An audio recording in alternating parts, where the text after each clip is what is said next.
In a previous video, we showed that quantizing a model's weights can silently flip individual answers, even when the overall benchmark score barely moves.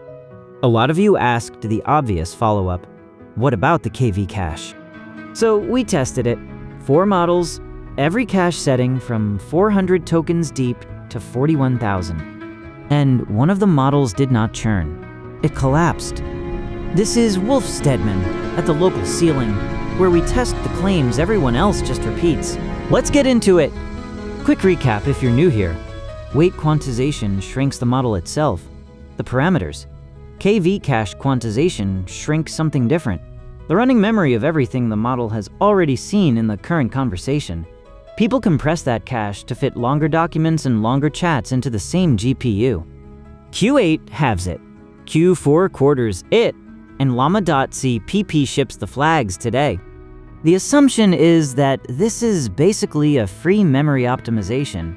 It is undermeasured, not settled, and nobody had ever checked it the way we check weight quantization, one question at a time. Did the answer actually change? The KV cache is not one thing, it is two. A key cache and a value cache, quantized separately. The keys decide which earlier tokens the model pays attention to. The values decide what it pulls from them once it has looked. A statistical analysis published in July found that key and query projections are consistently more sensitive to quantization noise than value and output projections. Squeeze the key cache too hard, and you're not just adding noise to the words, you are nudging which parts of the conversation the model even looks at. Local model lore has said for a while that the K side is the touchy one. Nobody had put a per question number on it. We did, and we also tested the fix everyone points to when this comes up. Both of those are coming. Independent signals existed before our test.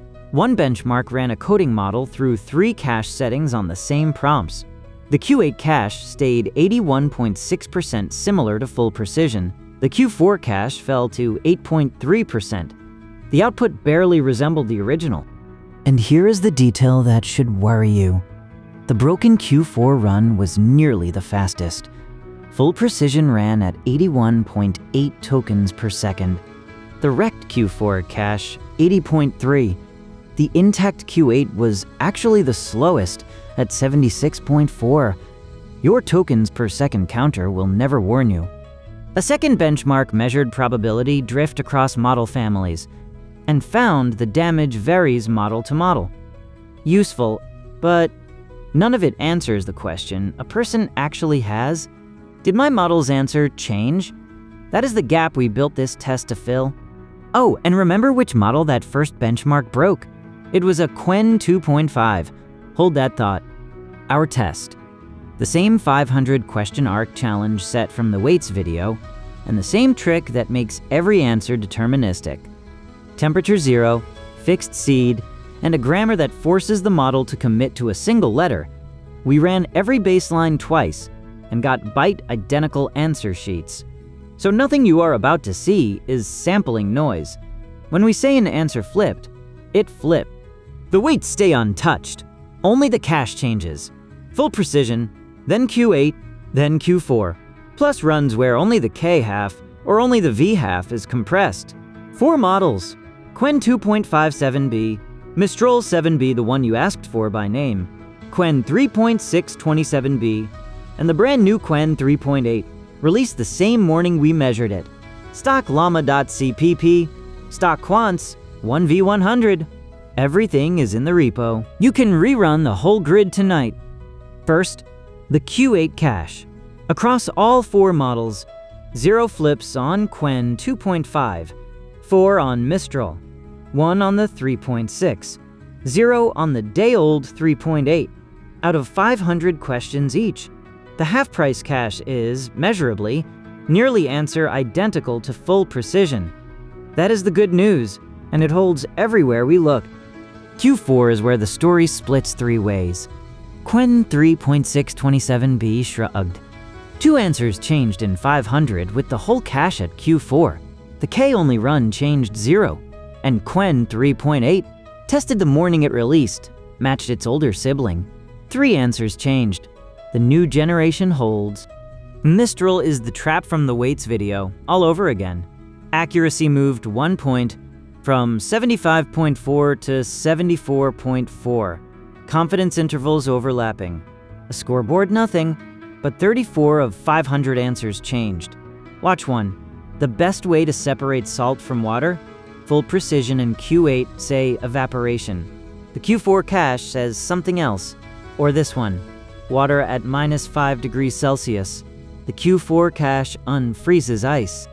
And Quen 2.5 did not churn, it collapsed.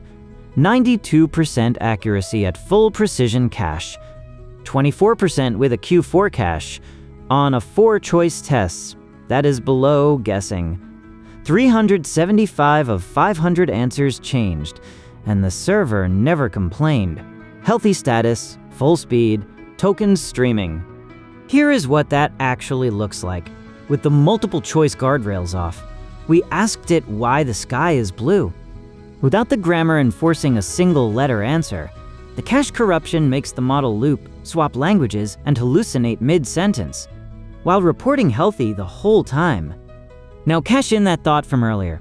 The independent benchmark that found a Q4 cliff, output 8% similar to baseline? It was running a Quen 2.5 too. 2 different instruments, 2 different labs, same family, same flag, same rec. This is real, and it is reproducible. We confirmed the collapse on 2 different GPU architectures, with flash attention on and off, and with the cache math running on the GPU and on the CPU. Same result every time. And the K versus V split tells you where it lives. Compress only the V cache, and Quen 2.5 loses 1 answer in 500. Compress only the K cache, and you get the full collapse. The conventional wisdom was right, and now it has numbers. Fair objection. Those are short questions. A few hundred tokens. Real sessions. A system prompt. A document. An agent doing work. Run at 10, 20, 40,000 tokens. And cache error grows with every token stored. Maybe the current Quen only survives because the test is shallow. One of the comments that started this video asked exactly that. So we went deep. We built real quiz sessions, hundreds of actual ARC questions and answers as chat history, then asked the same 400 target questions from inside that session, 5,000 tokens deep, 8,000, 20,000, 41,000. Q8, 0 flips at every depth, 1,600 deep context comparisons without a single changed answer. Q4 on the 27B1 flip at 8,000 tokens. The same single question at 20,000, and at 41,000, that one healed, and a different one flipped to a right answer. The damage never grew. It is one borderline question wobbling on the fence, not decay piling up.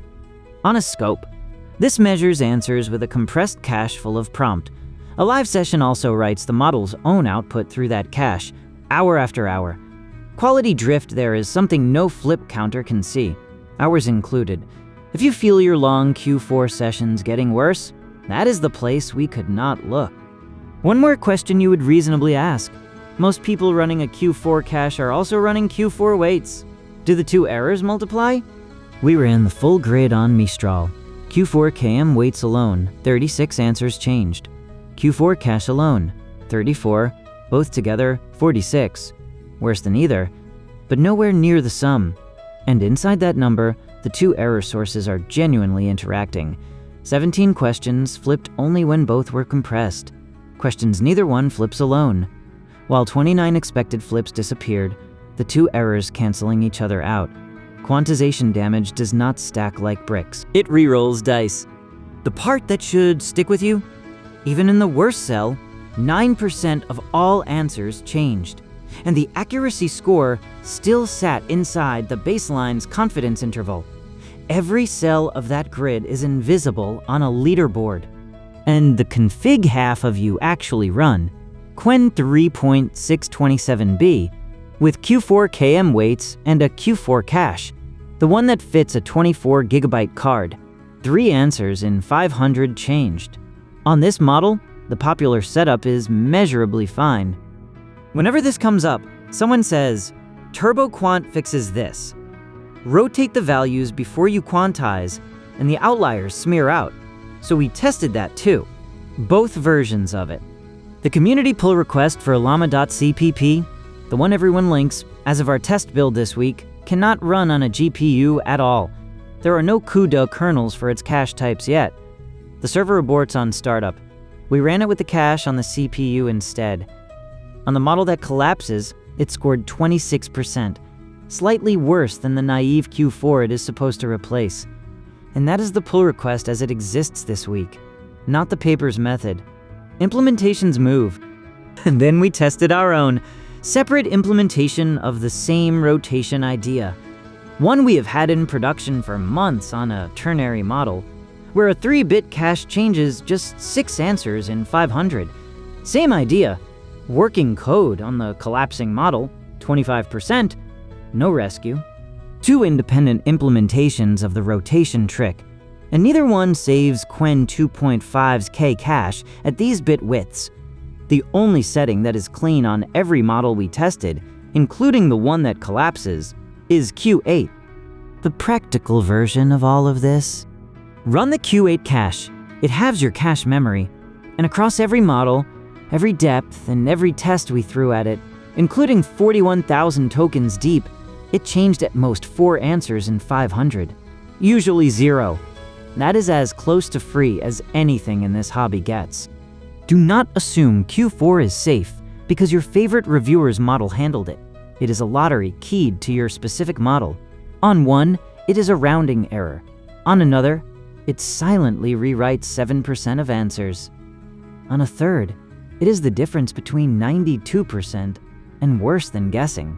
If you run Q4, check your model against its own full precision answers first. The harness is in the repo, and the whole grid takes an evening. And do not wait for your dashboard to warn you. The collapsed model ran at essentially full speed with a green status page. The only way to see this failure is to look at the answers. This video exists because 2 of you asked for it. That is the channel working the way it is supposed to. The harness is open source, same repo as the weights video. If you run it on a model we did not cover, the comments are the right place for your flip counts. If this kind of test it yourself benchmarking is useful, subscribe.